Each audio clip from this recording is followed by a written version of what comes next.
नमस्कार, सवाल इंडिया का में स्वागत है। मैं हूं अभिषेक मुंबई के स्टूडियो से और आज का बड़ा सवाल है जिस पर पूरे देश की निगाह बनी हुई है वो है कि किस तरीके के हालात कश्मीर में बन रहे हैं। क्या कश्मीर के जो हालात हैं वो आपको 90 के दशक की याद दिला रहे हैं? क्या वहां पे ऐसे हालात बन गए हैं जिसमें वहां के जो अल्पसंख्यक हैं, कश्मीर घाटी के अल्पसंख्यक और उनसे जुड़े हुए लोग, उनको निशाना बनाया जा रहा है? हमेशा ये कहा जाता रहा है कि बहुतायत की जिम्मेदारी या मेजॉरिटी की जिम्मेदारी होती है कि वो माइनॉरिटी को संभाले, उनका ख्याल रखे। तो क्या अल्पसंख्यकों का ख्याल नहीं रख पा रहा है कश्मीर? ये एक बड़ा सवाल इसलिए पैदा हो रहा है क्योंकि प्रवासी मजदूर जो कि दूसरे राज्यों से काम करने के लिए जाते हैं कश्मीर, जैसे कि पूरे देश में अलग अलग राज्यों से यहाँ से वहाँ होता रहता है माइग्रेशन, ठीक वैसे ही कश्मीर में तकरीबन 3 से 4 लाख लोग इस वक्त में मजदूरी के लिए या दूसरे कामों के लिए जाते हैं और ऐसे में उनको निशाना बनाया जा रहा है।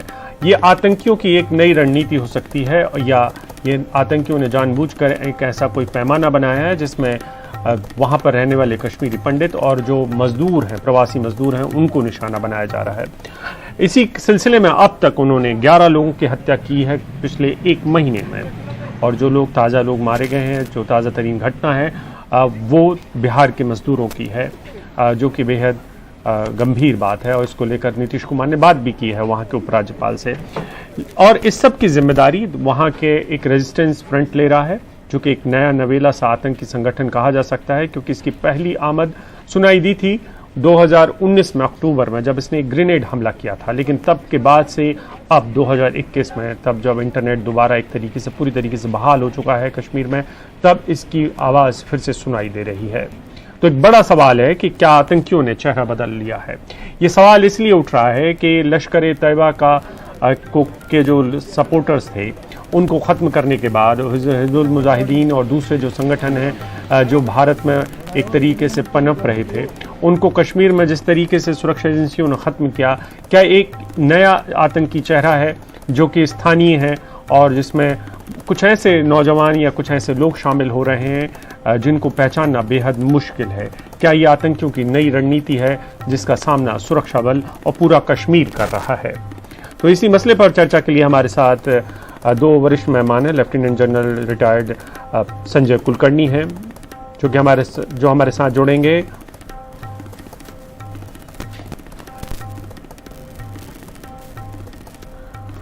हमारे साथ शिरीन मोती जी भी जुड़ेंगे। इस समय हम सुनते हैं नीतीश कुमार को कि नीतीश कुमार क्या कह रहे हैं इस मसले पर, जो इन्होंने वहाँ के उपराज्यपाल, कश्मीर के उपराज्यपाल से बात भी की है। दूसरी घटना के बारे में तत्काल मालूम हुआ किया और कल के बारे में तो अचानक जो 2 लोगों की हत्या और एक को भी किया है वो इंजर्ड है और वो हॉस्पिटल में भर्ती है। इसकी जानकारी जैसे ही मिल गई वैसे ही पूरी जानकारी भी हम लोगों ने ले लिया और तुरंत वहाँ के जो महामहिम उपराज्यपाल हैं उनको हमने तुरंत फ़ोन करके बातचीत भी किया कि भाई देखिए बड़ा कंसर्न है, ये बिहार का एक पहले हुआ, फिर दूसरा हुआ, फिर आज 2 हो गया, ये सब कुछ हुआ, इसको हम लोगों को लेकर के काफ़ी चिंता। तो उन्होंने कहा कि नहीं, हम लोग इस बात को पूरे तौर पर देख रहे हैं, सब कुछ की तरह की बात हमने सारी बात की।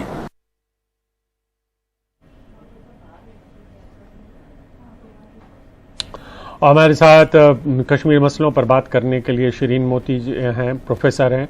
बहुत बहुत शुक्रिया आप हमारे साथ जुड़ी। जो बड़ा सवाल है इस समय आप देख रहे होंगे कि किस तरीके से, और हमारे साथ वरिष्ठ लेफ्टिनेंट जनरल संजय कुलकर्णी जी भी जुड़ चुके हैं, वरिष्ठ सुरक्षा एक तरीके से एनालिस्ट हैं, डिफेंस एनालिस्ट हैं। बहुत बहुत शुक्रिया संजय जी आपका हमारे साथ जुड़ने के लिए। शिरीन जी, मैं आपसे पहले बात करना चाह रहा था कि क्या किस किस्म के डर पैदा हुए हैं वहाँ पर जो माइनॉरिटी के लोग हैं, अल्पसंख्यक लोग हैं, खास करके कश्मीरी पंडित हैं? नमस्कार सभी को। सभी जगह एक डर का माहौल पैदा हो गया है इन टेररिस्ट अटैक्स की वजह से। ये इंडिविजुअल किलिंग्स नहीं है, ये एक part of a systematic terrorist attack है, डराने के लिए, डर फैलाने के लिए।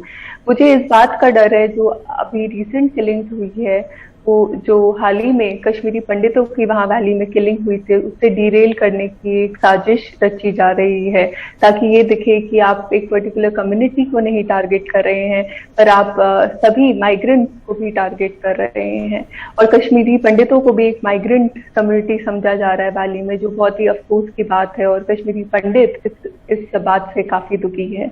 दूसरी चीज जो निकल के आ रही है इन अटैक्स में ये है कि वहाँ जो यूथ था, जो एब्रोगेशन ऑफ आर्टिकल 370 के बाद जो रिहैबिलिटेटिव प्रोजेक्ट्स थे या जो प्रोसेसेस डेवलपमेंट के लिए जो काम किया जा रहा था, उससे एक डीरेल करने की एक कोशिश लग रही है। बहुत बड़ी कंट्रोवर्सी, बहुत बड़ी कॉन्स्पिरेसी लग रही है ये, क्योंकि वहाँ यूथ को एम्प्लॉयमेंट मिल रहा था, जॉब मिल रही थी, वो कंस्ट्रक्टिव कामों में लग रहे थे, पत्थरबाजी से हटके वो कुछ और कर रहे थे। पर अब जो वहाँ आतंकी हमले हो रहे हैं उससे क्या हो रहा है, तो टूरिज्म नीचे आ रहा है, आपके डेवलपमेंट प्रोजेक्ट डिले हो गए, और उससे क्या होगा कि अब यूथ टेररिज्म की तरफ खिंचा चला जाएगा।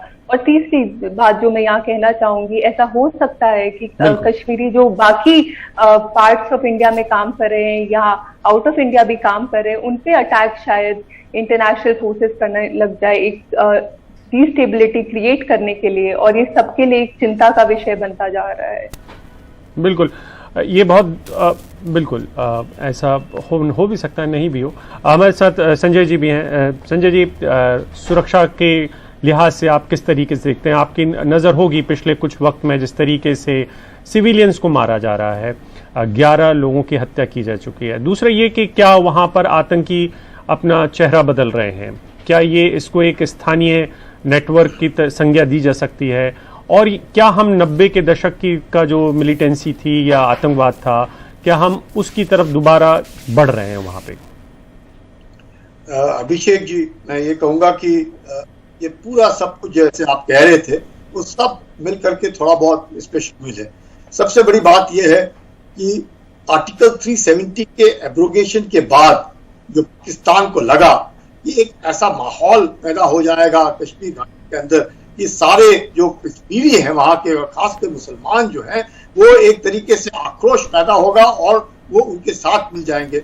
और जब उन्हें वैली के अंदर भी जिस तरीके से चंद एक पॉलिटिकल पार्टीज की जो लीनिंग देखी गई उधर, और जिस प्रकार से देखा गया कि शायद उधर भी उसी तरह की भाषा बोली जा रही है, कहीं चीन से मदद मांगी जा रही है, कहीं पाकिस्तान से बात करने की बातचीत हो रही है, तो इस तरह का जो माहौल पैदा किया जा रहा था पॉलिटिकल पार्टीज के द्वारा, वो भी main stream political parties Kashmir के अंदर, और जिस प्रकार से कश्मीरी जो यूथ है वो हथियार का रास्ता छोड़ डेवलपमेंट की ओर जा रहे थे। मैं चंद एक जब ट्यूलिप फेस्टिवल के बाद भी गया, उससे पहले गया कश्मीर घाटी में, और जिस तरीके से मैंने खुद अपनी आंखों से देखा टूरिज्म, मैं दुकानों में गया, दुकानें भर हुई, लोग सब कुछ मार्केटिंग शॉपिंग कर रहे, मतलब एक अच्छा माहौल पैदा हुआ देखा, और मुझे खुद आश्चर्य हुआ कि इतना बढ़िया माहौल, मुझे लगता है इससे कहीं पाकिस्तान से हजम नहीं हुआ, ये ऐसे कैसे हो गया, जो वो सोच रहे थे वो नहीं हो रहा और जो वो नहीं सोच रहे थे वो सब कुछ हो रहा है।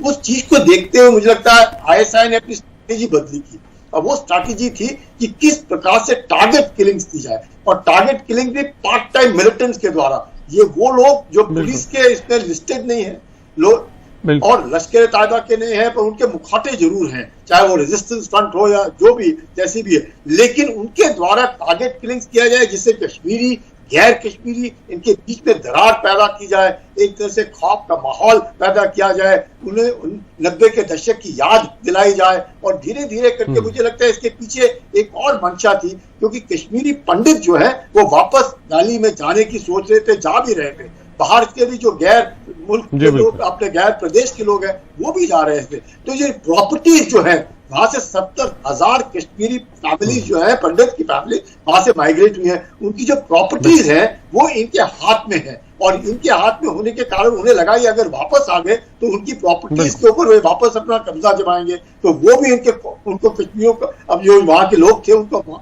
उसका खौफ था। तो ये भी एक देखा गया है कि वो किस प्रकार से वापस ना आए, किस प्रकार से जो नॉर्मल लॉ एंड ऑर्डर की सिचुएशन है उसको किस तरीके से बिगाड़ा जाए, और जब पाकिस्तान का जो पांव है वो अफगानिस्तान में जम गया है, और उसके बाद उनके पास अब काफी को ऐसी हरकतें करने के लिए अब समय है, और उनका पूरा जो फोकस है अब कश्मीर घाटी रह गया है। हाँ अभिषेक। संजय जी, लेकिन एक छोटा सा सवाल था, इसके बाद मैं प्रोफेसर शरीन के पास जाऊंगा। वो ये आपसे एक सवाल समझना चाहता हूं कि 2019 में ये रेजिस्टेंस फ्रंट की पहली हरकतें सामने आई थी, और इसमें लग रहा था कि कुछ नए नौजवान जुड़ रहे हैं जो अपना वीडियो नहीं बनाना चाहते हैं, जो किसी फेसबुक या किसी भी तरीके से ललकारने में यकीन नहीं करते हैं सुरक्षा एजेंसियों को, लेकिन इस तरीके से पिस्टल से मारने में, पिस्तौल से मार के भागने में यकीन करते हैं या छुपने में यकीन करते हैं। तो हमने देर से कार्रवाई शुरू की है या देर से समझ में आया कि ये रेजिस्टेंस फ्रंट इतना खतरनाक हो सकता है प्रवासी मजदूरों के लिए या वहां के अल्पसंख्यकों के लिए?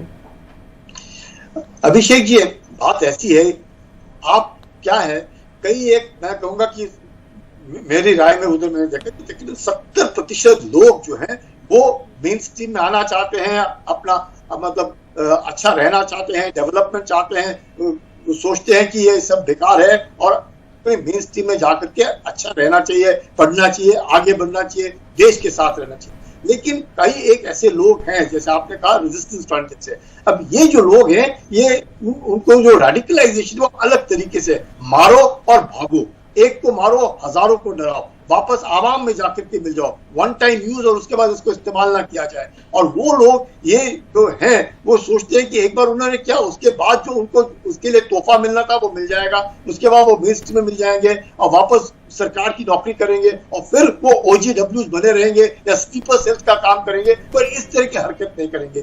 और ये एक नया, क्योंकि ये लिस्टेड नहीं होने के कारण पुलिस के इसमें तो बड़ा आसान है, अब दो सींग तो है नहीं कि पहचान ले हम दूर से कि भाई ये है OGW है या आतंकवादी है या रेजिस्टेंस फ्रंट है। तो यही कारण है कि वो अपना जो नॉर्मल उसको कहते हैं ना आइडेंटिटी छुपाने की कोशिश कर सकता है और उसमें वो कामयाब भी हो रहा है।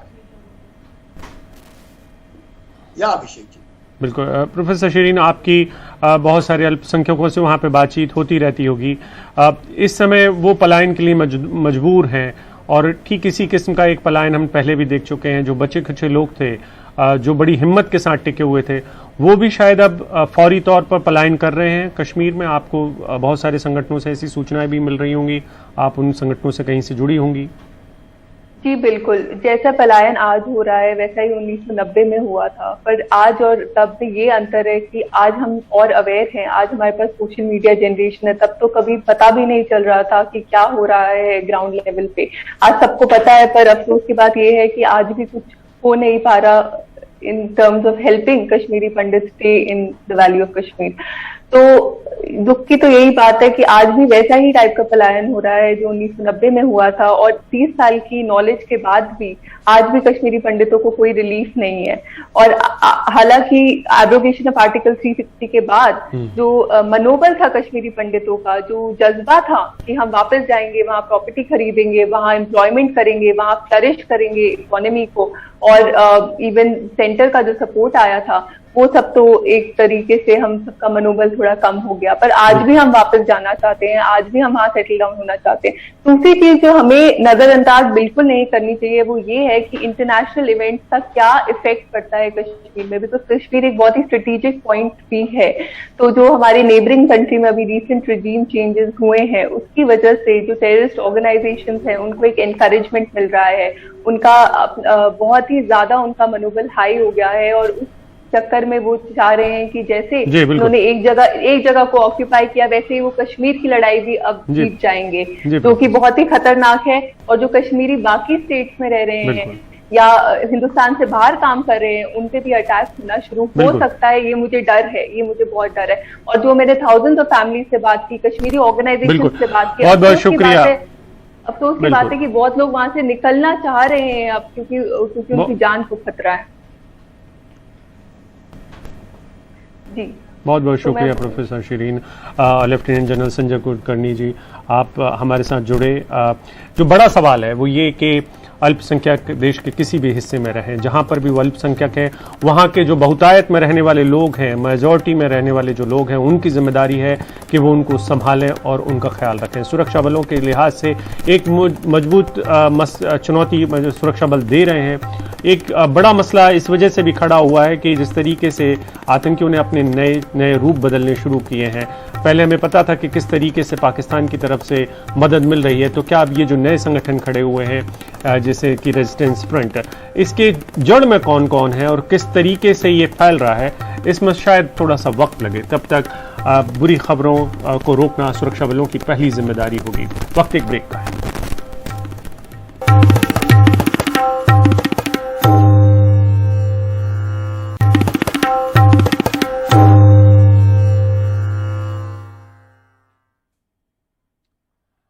सवाल इंडिया के में हम आपको दिखा रहे हैं। भारतीय वायुसेना सूर्यकिरण एरोबेटिक टीम ने जो फ्लाई पास्ट किया है। भारतीय वायुसेना दरअसल 1971 की जो जंग थी जिसमें भारतीय वायुसेना ने शानदार प्रदर्शन किया था और उसके 50 साल पूरे होने पर ये जश्न मना रही है और इस जश्न में वो इस तरीके के सूर्यकिरण की जो टीम है वो एरोबेटिक कर रही है। इसके कुछ तस्वीरें हम आपको इस समय टेलीविजन स्क्रीन पर दिखा रहे हैं। ये फ्लाई पास दरअसल अंधेरी वर्ली सी लिंक और गेटवे ऑफ इंडिया के ऊपर से दिखाई दिया, जिसे देखने के लिए बड़े पैमाने पर लोग अपनी छतों पर मौजूद थे। कुछ को दिखाई दिया और कुछ को नहीं भी दिखाई दिया। और इसी तरीके की तस्वीरें पुणे और गोवा में भी दिखाई देंगी और इसके बाद कर्नाटक में बीदर में ये बेस पर लौट जाएंगी ये सूर्यकिरण की टीम।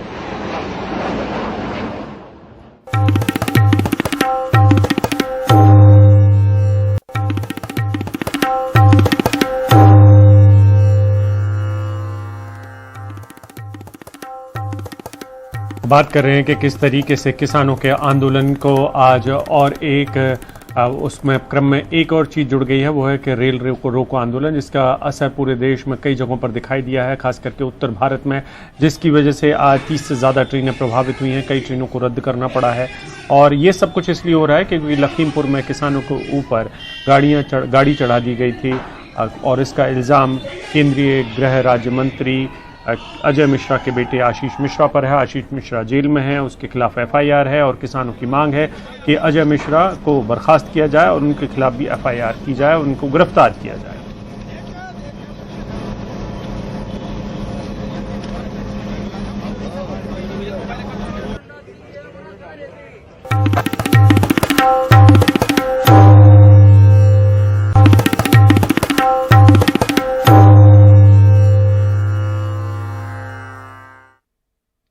और उस समय की एक ताज़ा खबर आ रही है कि रंजीत सिंह हत्या के केस में गुरमीत राम रहीम को उम्र कैद की सजा सुनाई गई है और इसके साथ उसके ऊपर 31 लाख का जुर्माना भी लगाया गया है। उसके साथ साथ जो बाकी के लोग हैं उन पर 50-50 हज़ार रुपये का जुर्माना लगाया गया है। बाकी के और लोगों को भी उम्र कैद की सजा हुई है। इसका मतलब ये है कि राम रहीम को अब जेल में ही रहना पड़ेगा, वो वहीं पर उम्र कैद की सजा भुगतेगा। बाकियों पर 50-50 हज़ार रुपये का जुर्माना लगाया गया है। गुरमीत राम रहीम को आपने पहले कई बार देखा होगा, ये एक विवादास्पद कथित धर्म गुरु भी थे और अब अरसे से जेल में हैं।